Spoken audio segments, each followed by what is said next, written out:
Hello everyone, welcome to MH educations lab. আশা করি তোমরা সবাই ভালো আছো। আমরা আজকে পলিটির গুরুত্বপূর্ণ এমসিকিউ নিয়ে ডিসকাশনস করব। এটা সেট ওয়ানের ডিসকাশনস। আমাদের চ্যানেলটিকে প্রথম আসলে তোমরা অবশ্যই সাবস্ক্রাইব করে নিও এবং সাবস্ক্রাইব করে নিয়ে পাশে যে ঘন্টা বাটনটা আছে ওটা প্রেস করে রাখো, তাহলে আরও কিন্তু ভিডিও পেয়ে যাবে। আর পলিটির উপরে এই ডিসকাশনসটা আপকামিং 2020-20 ডাব্লিউবিসিএস মেনে তোমাদের কাজে দেবে। এবং শুধু ডব্লিউবিসিএস পরীক্ষা না, ডব্লিউবিসিএস ছাড়া ডাব্লিউবিপিএসসি যে সমস্ত এক্সামগুলো কন্ডাক্ট করে সেখানে কিন্তু তোমাদের অনেকটাই হেল্প হবে এই সমস্ত ভিডিওগুলো।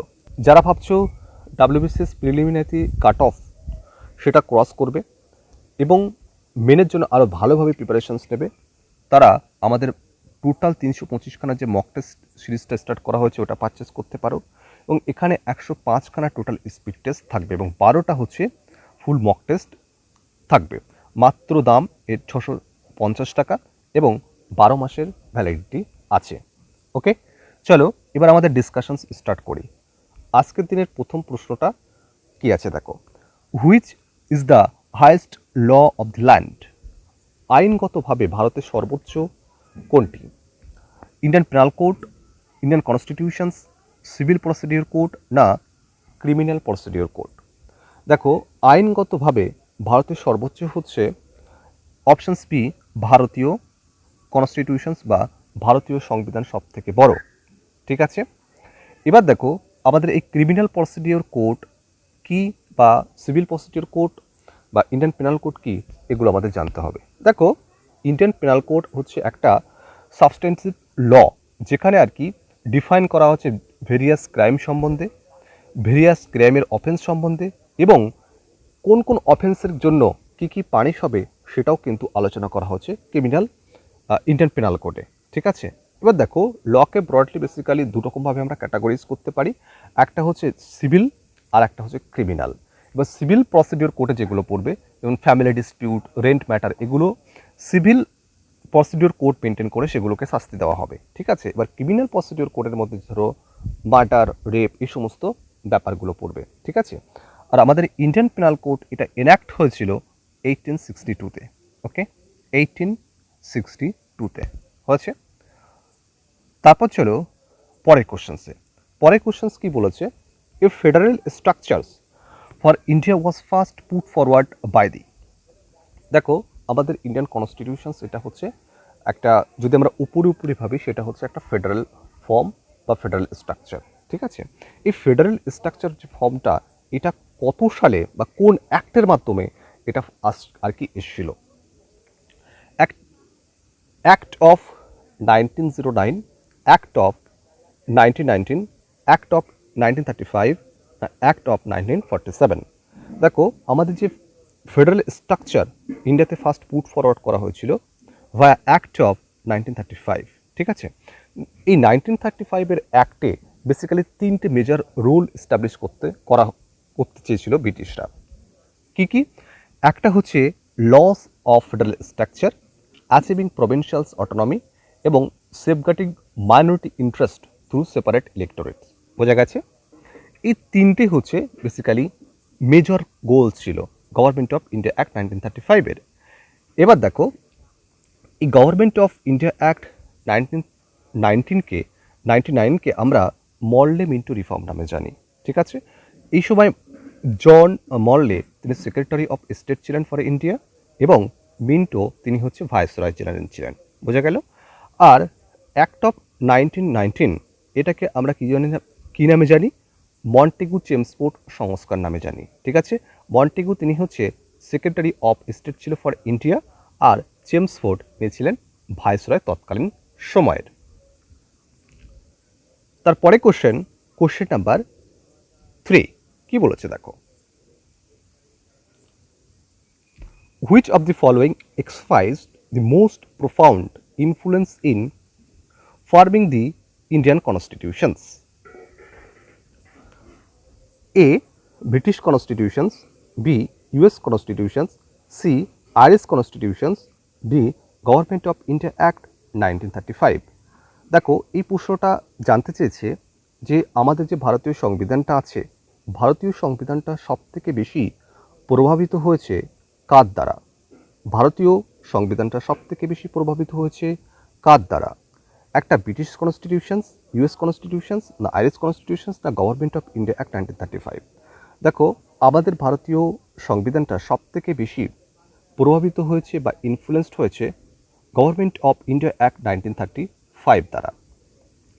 এবার যদি বলে যে আমাদের ভারতীয় সংবিধানটা সবথেকে বেশি কোন বৈদেশিক দেশের উপরে প্রভাবিত হয়েছে, তাহলে এক্ষেত্রে আনসার হবে অবশ্যই ইউএস কনস্টিটিউশনস দ্বারা।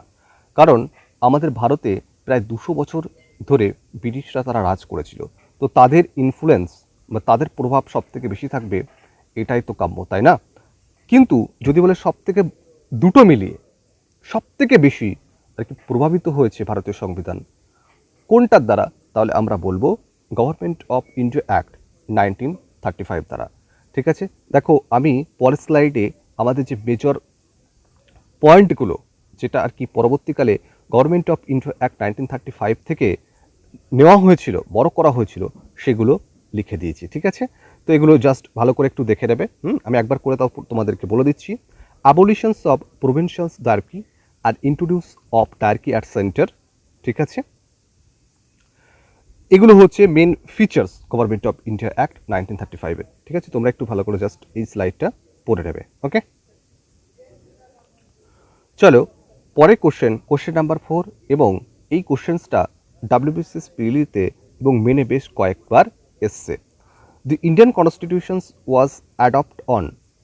দেখো, এখানে দুটো সঙ্গে আমরা গুলিয়ে ফেলি। ঠিক আছে, সেই দুটো আমি তোমাদেরকে ক্লিয়ার করে দিই। হ্যাঁ, আশা করি এর পরে আর কি তোমাদের আর এই টপিকের উপর প্রশ্ন আসলে গোলাবে না।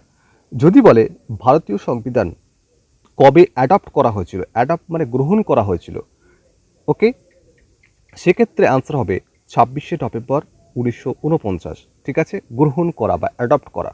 ওকে, এবার যদি বলে ভারতীয় সংবিধান কবে ইমপ্লিমেন্ট হয় বা কবে চালু হয়, সেক্ষেত্রে আনসার হবে 26শে জানুয়ারি 1950। ঠিক আছে, ফের একবার তোমাদেরকে বলে দিই, যদি অ্যাডপ্ট বলে তাহলে সেক্ষেত্রে অ্যান্সার হবে কবে, কোনটা? অপশান সি, 26শে নভেম্বর 1949। ঠিক আছে, যদি বলে ভারতীয় সংবিধান কত তারিখে এবং কত সালে ইমপ্লিমেন্ট হয়েছিল বা চালু হয়েছিল, সেক্ষেত্রে অ্যান্সার হবে 26শে জানুয়ারি 1950। হচ্ছে, চলো পরে কোশ্চেন নাম্বার 5। সরি, এটা হচ্ছে কোশ্চেন নাম্বার 5 হবে, এটা 4 হয়ে গেছে। ঠিক আছে, কোশ্চেন নাম্বার 5-এ কি বলেছে?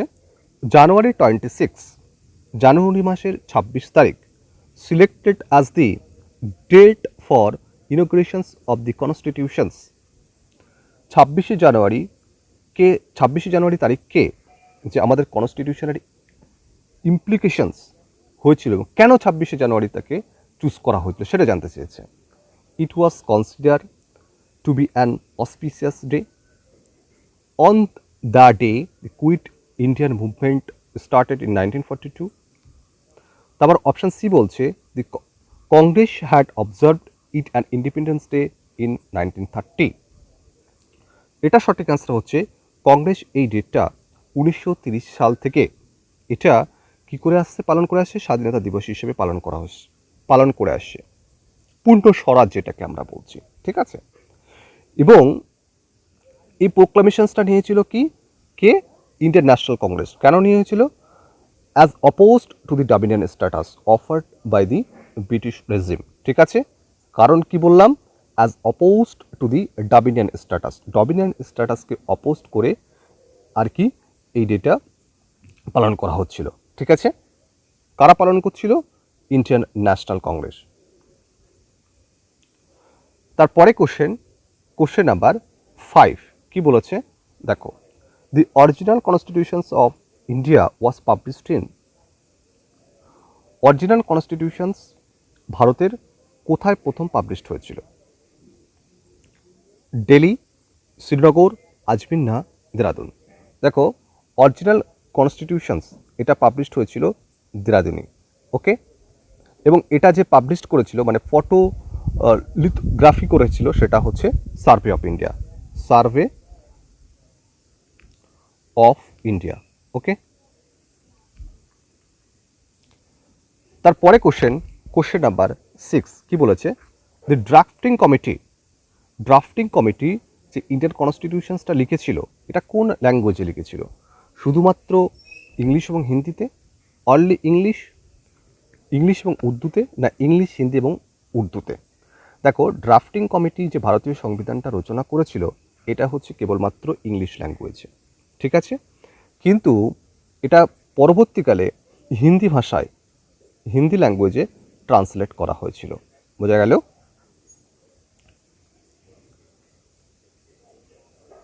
দেখো, তারপরে কোশ্চেন নাম্বার 7। কোশ্চেন নাম্বার 7-এ কি জানতে চেয়েছে? হু among the following was the first minister of finance in independent India? স্বাধীন ভারতের প্রথম অর্থমন্ত্রী কে ছিলেন? এ আর ষণ্মুখম চেট্টি, বি লিয়াকত আলী খান, সি জন মাথাই, ডি সত্যনারায়ণ সিনহা। দেখো, স্বাধীন ভারতের প্রথম অর্থমন্ত্রী ছিলেন আর ষণ্মুখম চেট্টি, ওকে? এবং জন মাথাই তিনি রেলওয়ে এবং ট্রান্সপোর্ট মিনিস্টার ছিলেন, ওকে? আর লিয়াকত আলী খান তিনি যে ইন্টারিম গভর্নমেন্ট ফর্ম করা হয়েছিল 1946-এ, ইন্টারিম গভর্নমেন্ট গঠন করার সময় তিনি কিন্তু ফাইন্যান্স মিনিস্টার ছিলেন। দেখো, এখানে কিন্তু কোশ্চেন্স দুটো আসতে পারে। একটা যদি জিজ্ঞাসা করে যে ভারতের প্রথম ইন্ডিপেন্ডেন্ট ভারতের প্রথম ফাইন্যান্স মিনিস্টার কে, তাহলে আর ষণ্মুখম চেট্টি রাইট আনসার হবে। যদি বলে ইন্টারিম গভর্নমেন্ট গঠনের সময় ভারতের কে ফাইন্যান্স মিনিস্টার হয়েছিলেন, তাহলে সেক্ষেত্রে অ্যান্সার হবে কি? লিয়াকত আলী খান। এটা কিন্তু একটু ভেবে ঠান্ডা মাথায় অ্যান্সার করবে। তারপরে কোশ্চেন নাম্বার 8। কোশ্চেন নাম্বার 8-এ কি জানতে চেয়েছে দেখো, which of the following statement about Indian constitutions is a true? মানে এই যে চারটে স্টেটমেন্ট দেওয়া আছে, এই চারটে স্টেটমেন্টের মধ্যে কোনটা সঠিক সেটা বলতে হবে। Popular sovereignty and adult franchises are the basic features of the constitutions. Popular sovereignty এবং অ্যাডাল্ট ফ্র্যাঞ্চাইজিস এটা হচ্ছে ভারতীয় সংবিধানের বেসিক স্ট্রাকচারের মধ্যে পড়ে। তারপরে the constitutions is so far as the divisions of power between center and state is concerned is rigid. দেখো, আমাদের ভারতীয় সংবিধানটা এটা হচ্ছে পার্টলি রিজিড এবং পার্টলি হচ্ছে ফ্লেক্সিবল। কিছু পার্ট যেটা আছে সেটা হচ্ছে খুব ইজিলি অ্যামেন্ড করা যায়, কিছু পার্ট আছে যেগুলো হচ্ছে ইজিলি অ্যামেন্ড করা যায় না, রিজিড, ওকে? তো এখানে যে সেন্টার স্টেটের যে রিলেশনস বেসিক্যালি আছে, ডিভিশনস অফ পাওয়ারের মধ্যে আছে, এটা হচ্ছে রিজিড। এই স্টেটমেন্টটা সঠিক কিনা সেটা জানতে চেয়েছে। তারপর বলছে the constitutions recognize independence of civils and economics right.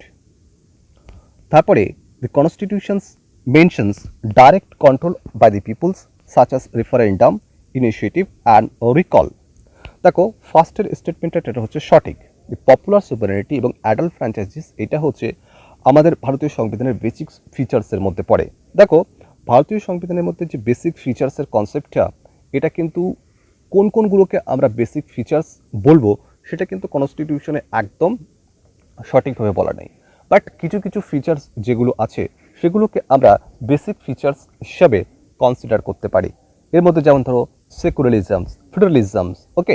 এগুলোকে আমরা বেসিক ফিচার্স অফ কনস্টিটিউশনের মধ্যে পড়ি এবং এতে কিন্তু এই বেসিক ফিচার্স অফ কনস্টিটিউশনস এটা ডিটারমাইন করতে সুপ্রিম কোর্টের কিন্তু অনেক ভূমিকা আছে, অনেক গুরুত্বপূর্ণ ভূমিকা আছে। বোঝা গেল? তারপরে the constitutions is in so far divisions of powers between centre and state is concerned is rigid. Yes, এটা সঠিক অ্যান্সার। দেখো, সেন্টার এবং স্টেটের মধ্যে রিলেশনে যে সমস্ত অনেকগুলো, ধরো জিএসটির কথা আমরা ভাবি, জিএসটিতে অনেকগুলো ট্যাক্সকে আমরা করতে হচ্ছিল, সেক্ষেত্রে যে আমাদের সংবিধান চেঞ্জ করতে হয়েছিল সেখানে স্পেশাল মেজরিটি এবং হাফ অফ স্টেটের রেক্টিফিকেশনস লাগছিল, সেটা অত্যন্ত কঠিন কাজ এবং রিজিড কাজ, ওকে? তাহলে এই স্টেটমেন্টটাও সঠিক। The constitutions is recognized the independence of civils and economic rights. Yes, এটা ট্রু। তারপর দেখো, the constitutions mentions direct control by the peoples such as referendum, initiative and recall. দেখো, এই স্টেটমেন্টটা একদম ফলস। দেখো, আমাদের ভারতীয় পিপুলস যারা আছে তারা হচ্ছে এমপিদের চুজ করে এবং সেই এমপিরা হচ্ছে পার্লামেন্টে গিয়ে আইন করে, কিন্তু আমাদের যে সাধারণ পিপল তারা কিন্তু হচ্ছে ডাইরেক্ট আইন করতে পারে না। ওকে, এই যে রেফারেন্ডামের কনসেপ্টটা, এই রেফারেন্ডাম কিন্তু এই কনসেপ্টটা কিন্তু আমাদের এখানে নেই। ওকে, রেফারেন্ডাম মানে ডাইরেক্ট পিপুলস তারা হচ্ছে গুরুত্বপূর্ণ কোনো ডিসিশনস এবং ডাইরেক্ট ভোট করবে। ঠিক আছে, যেমন ধরো ব্রেক্সিটের সময় ব্রিটেনে আমরা দেখেছি, কিন্তু এরকম কনসেপ্ট কি আমাদের এখানে আছে? আমাদের এখানে নেই। ওকে, তারপর দেখো ইনিশিয়েটিভ মানে একটা মেথড যেখানে পিপুল একটা বিল প্রপোজ করবে to the legislature for enactment. এই সমস্ত কনসেপ্ট কি আমাদের এখানে আছে? আমাদের এখানে পিপুলসের হাতে আছে না, নেই। ওকে, তাহলে যে 4 নম্বর যে স্টেটমেন্ট আছে এটা কিন্তু সঠিক নয়। ওকে, তাহলে অপশনস ডি কারেক্ট হবে এই কোশ্চেনসটার 1, 2 অ্যান্ড 3। ওকে, তারপর চলো next question number 9, but total questions actually হবে 10. Okay, which one of the following schedules of the constitutions of India incorporated salaries and allowances of members of the parliament, the chairman, deputy chairman of Rajya Sabha and speaker, deputy speaker of Lok Sabha as on the items? ওকে, কোন শিডিউলে এর উল্লেখ করা আছে যে salary এবং অ্যালাউন্সেসের কথা member of parliament বলো বা ডেপুটি চেয়ারম্যান বলো অফ রাজ্যসভা, স্পিকার বলো বা ডেপুটি স্পিকার বলো, এটা কোন শিডিউলে উল্লেখ করা আছে?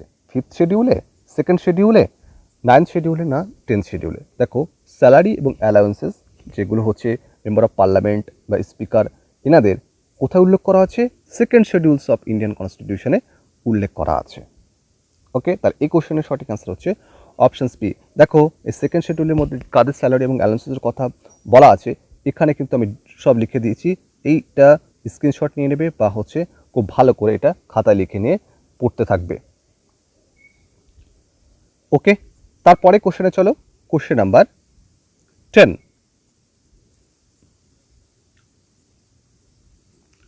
কি বলেছে দেখো, কোশ্চেন নাম্বার 10-এ দ্য ডিভিশনস অফ পাওয়ার আর independent of judiciary are 2 important features of. কি বলেছে দেখো, independent of judiciary. Independent of judiciary মানে কি? স্বতন্ত্র, মানে আমাদের যে বিচার ব্যবস্থার হচ্ছে স্বতন্ত্র পাওয়ার থাকবে, বিচার ব্যবস্থার উপরে সরকার পক্ষের কোনো পেশাস থাকবে না। ঠিক আছে, এবং ডিভিশনস অফ পাওয়ার মানে কি? সেন্টারের পাওয়ার আলাদা থাকবে, স্টেটের পাওয়ার আলাদা থাকবে, সেন্টারের মতো কাজ করবে, স্টেটের মতো কাজ করবে। ঠিক আছে, এক্সিকিউটিভের পাওয়ার আলাদা থাকবে। ঠিক আছে, এই সমস্ত ব্যাপারগুলো কোথায় আর কি ইম্পর্টেন্ট ফিচার হচ্ছে কেমন ফর্মের গভর্নমেন্টের? ডেমোক্রেটিক ক্যারেক্টার অফ গভর্নমেন্টের ক্ষেত্রে, ফেডারেল ক্যারেক্টার অফ গভর্নমেন্টের ক্ষেত্রে, না সোশ্যালিস্ট ক্যারেক্টার অফ গভর্নমেন্টের ক্ষেত্রে, এবং ইউনিটারি ক্যারেক্টার অফ গভর্নমেন্টের ক্ষেত্রে? দেখো, ডিভিশনস অফ পাওয়ার এবং ইন্ডিপেন্ডেন্ট অফ জুডিশিয়ারি এটা হচ্ছে সব থেকে গুরুত্বপূর্ণ ফিচার্স ফেডারেল ক্যারেক্টার অফ গভর্নমেন্টের। তাহলে এই কোশ্চেনটা সঠিক অ্যান্সার হবে options B, federal character of government. দেখো, এখানে 7টা টোটাল হচ্ছে মেন ফিচার্স আছে ফেডারেল গভর্নমেন্টের ক্ষেত্রে। কি কি? রিটেন কনস্টিটিউশনস, তারপর হচ্ছে supremacy of the constitutions, rigid constitutions হবে, ডিভিশনস অফ পাওয়ার্স হবে, ইন্ডিপেন্ডেন্ট জুডিশিয়ারি হবে, বাই ক্যামেরাল লেজিসলেচার হবে, আর ডুয়াল গভর্নমেন্ট পলিটি হবে। ঠিক আছে, এগুলো খুব ভালো করে তোমরা কিন্তু মনে রাখবে। তারপরে কোশ্চেন নাম্বার 11 কি বলেছে? The advantage of unitary systems of government. Unitary of system of গভর্নমেন্টের অ্যাডভান্সেসটা কী হবে? ঠিক আছে, আমাদের তো ফেডারেল ফিচার্স ফলো করা হয়, কিন্তু যে সমস্ত ওয়ার্ল্ডে যে সমস্ত কান্ট্রিতে ইউনিটারি ফর্ম অফ গভর্নমেন্ট আছে সেখানে সে সমস্ত কান্ট্রির এটা কী হবে? অ্যাডভান্স এটা কী হবে? More adaptability, strong centre, more participations by the people, less chance of authoritarianisms. দেখো, ফেডারেল স্ট্রাকচারে থেকে যে সমস্ত কান্ট্রিতে ইউনিটারি সিস্টেম আছে বা সেন্ট্রাল গভর্নমেন্টের রোল বেশি আছে, সেন্ট্রাল গভর্নমেন্টের পাওয়ার বেশি আছে, সে সমস্ত স্টেট ক্ষেত্রে বা সেই সমস্ত কান্ট্রিগুলো হচ্ছে বেশি স্ট্রং হয়, মোর স্ট্রং হয়। বোঝা গেল? মোর স্ট্রং হয়। ওকে, তাহলে ইউনিটারি সিস্টেমস অফ গভর্নমেন্টের একটা সবথেকে বেশি অ্যাডভান্স যেটা হচ্ছে এ স্ট্রং স্টেট। বোঝা গেল? তাহলে এই প্রশ্নটা সঠিক অ্যান্সার হবে অপশনস বি। তারপরে কোশ্চেন নাম্বার 12 কি বলেছে? Which of the following is not silent features of Indian constitutions. দেখো, এই চারটে অপশনস দেওয়া আছে, তার মধ্যে কোনটি ভারতীয় সংবিধানের সাইলেন্ট ফিচার্স নয়? A, written constitutions and supremacy of the constitutions, এটা তো অবশ্যই ভারতীয় সংবিধানের একটা ফিচার্স, তাই না? তারপরে options B, quasi federal structure. দেখো আমাদের সংবিধান যদি আমরা উপরে উপরে দেখি তাহলে হচ্ছে একটা ফেডারেল স্ট্রাকচার, কিন্তু ইন ডেপথ যদি অ্যানালাইসিস করে তাহলে একটা কস ফেডারেল, তাই তো? তাহলে কসি ফেডারেল তো আমাদের সংবিধানের একটা বৈশিষ্ট্য উল্লেখযোগ্য, তাহলে এইটা হচ্ছে সঠিক, তাই না? তারপর distributions of power, distributions of পাওয়ারটাও আমাদের সংবিধানের একটা গুরুত্বপূর্ণ ফিচার্স, তাই তো? তাহলে এই কোশ্চেনটা সঠিক অ্যান্সার হচ্ছে অপশনস সি, কমিটেড জুডিশিয়ারি। এটা কিন্তু আমাদের সংবিধানের একটা গুরুত্বপূর্ণ ফিচার্স নয় বা বৈশিষ্ট্য নয়। ওকে, তাহলে এই কোশ্চেনটার সঠিক অ্যান্সার অপশন সি। তারপর চলো কোশ্চেন নাম্বার 13। কি বলেছে question number 13? In which of the form composite India has been describe in the constitutions. আমাদের এই ভারতকে এটা কি বলে ডিসক্রাইব করা হয়েছে কনস্টিটিউশনে? A union of state, semi federal state, federations of state and territories, partly unitary এবং পার্টলি ফেডারেল। দেখো আমাদের এই কোশ্চেনটা সঠিক অ্যান্সার হবে এ ইউনিয়ন অফ স্টেট। ভারত হচ্ছে এ ইউনিয়ন অফ স্টেট। আমাদের আর্টিকেল 1টাকে ভালো করে অবজার্ভ করো, এখানে কি বলা হয়েছে? India that is Bharat shall B A union of state. বোঝা গেল? আর এই যে টার্মটা, এই ইউনিয়ন যে টার্মটা, এটা সাজেস্ট করেছিল ডক্টর বি আর আম্বেদকর। এখানে কিন্তু দুটো থিংস খুব ভালোভাবে ইন্ডিকেট করেছে। কি কি? যে আমাদের যে ইন্ডিয়ান ইউনিয়নটা গঠন করা হচ্ছে এটা কিন্তু অ্যাগ্রিমেন্টের বেসিসে নয়, ঠিক আছে? আমাদের ইউএসএতে দেখো, ইউএসএতে সব কিন্তু অ্যাগ্রিমেন্টের বেসিসে ইউনিয়নটা গঠিত হয়েছে, কিন্তু আমাদের ইন্ডিয়ান ক্ষেত্রে কিন্তু এই অ্যাগ্রিমেন্টের বেসিসে স্টেটগুলো আসছে না। ওকে, এবং যে স্টেটগুলো আছে এই স্টেটগুলো চাইলেই তারা কিন্তু ভারত থেকে বাইরে হয়ে যাবে এমন কিন্তু করতে পারে না। ওকে, তাহলে এই কোশ্চেনটা সঠিক অ্যান্সার হচ্ছে option C, a union of state. তারপর চলো পরে কোশ্চেন নাম্বার 14 এবং টোটাল আজকের দিনের টোটাল কোশ্চেন নাম্বার 15। কি বলেছে দেখো, which of the following is not features of Indian constitutions. কোনটি আমাদের ভারতীয় সংবিধানের ফিচার্স নয়? Parliamentary form of government, independence of judiciary, president form of government, না ফেডারেল গভর্নমেন্ট? দেখো এটা তো ভেরি ইজি কোশ্চেন, এটার সঠিক অ্যান্সার হচ্ছে প্রেসিডেন্সিয়াল ফর্ম অফ গভর্নমেন্ট। ওকে, দেখো পার্লামেন্টারি ফর্ম অফ গভর্নমেন্ট আমাদের এটা অবশ্যই। তারপর হচ্ছে আমাদের এখানে যে জুডিশিয়ারি সিস্টেমটা আছে এটা হচ্ছে ইন্ডিপেন্ডেন্ট, এখানে সরকারের কোনো গুরুত্বপূর্ণ ভূমিকা থাকে না, তাই তো? সরকার চাইলেই যে হচ্ছে কোনো একটা জাজমেন্টের রায় বদলে ফেলবে সেটা কিন্তু করতে পারে না। এবং এবং ইভেন হচ্ছে তোমার আইনজীবীর ক্ষেত্রে কিন্তু সরকারের হচ্ছে হাত খুব কম থেকে থাকে, ঠিক আছে? এবং কলেজিয়াম সিস্টেম ফলো করা হয় এখানে আইনজীবীদের নিয়োগের ক্ষেত্রে। তারপর দেখো ফেডারেল ফর্ম অফ গভর্নমেন্ট, এটার কথা তোমরা আগে অনেকবার বলেছি আমি। প্রেসিডেন্সিয়াল ফর্ম অফ গভর্নমেন্ট কিন্তু আমাদের নয়, আমাদের প্রেসিডেন্ট এখানে হচ্ছে নমিনাল হেড, উনি হচ্ছে সব থেকে বেশি পাওয়ার ভোগ করে নমিনালি, কিন্তু রিয়েল পাওয়ার যিনি হচ্ছে ভোগ করে সেটা হচ্ছে প্রাইম মিনিস্টার অফ ইন্ডিয়া। ওকে, এবং প্রেসিডেন্সিয়াল ফর্ম গভর্নমেন্ট সেটা আমরা ইউএসএতে দেখতে পাবো, ইরানে দেখতে পাবো, ঠিক আছে? কিন্তু আমাদের এটা কি, আমাদের ইন্ডিয়াতে পার্লামেন্টারি ফর্ম অফ গভর্নমেন্ট আমরা দেখতে পাবো। বোঝা গেল? আশা করি তোমরা এই ভিডিওটার মাধ্যমে অনেক নতুন কিছু শিখেছো। যদি ভালো লেগে থাকে ভিডিওটা অবশ্যই কিন্তু বন্ধুদের মধ্যে শেয়ার করতে পারো, এবং আমাদের এমএচ এডুকেশন ল্যাবকে সাবস্ক্রাইব করে নিও, এবং আমাদের যে পেইড কোর্স আছে তোমাদের আরও বেটার প্রিপারেশনের জন্য সেটা সাবস্ক্রাইব করতে পারো।